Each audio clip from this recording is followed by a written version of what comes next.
इसके बाद ये बूटा साहब आप आगे मैं नाम बुलाना जी। इसके बाद जद्दा में सबसे पुराने जो उस्ताद हैं जो अच्छे से यहाँ शोध कर रहे हैं, 20 साल से ज्यादा हो गया उनको, उस्ताद अरशद शुरती,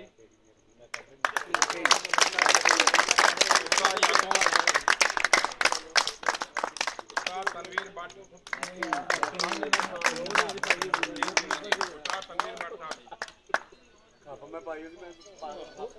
सर ये सबसे पुराने जितना मैं खुद बनाऊंगा इनको। ये तीनों की हमारे जितना के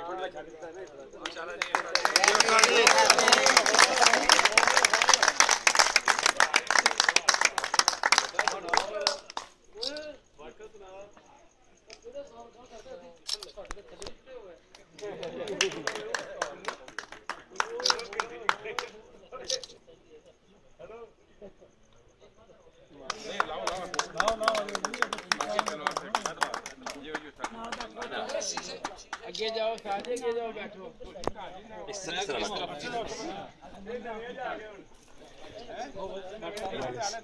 जी।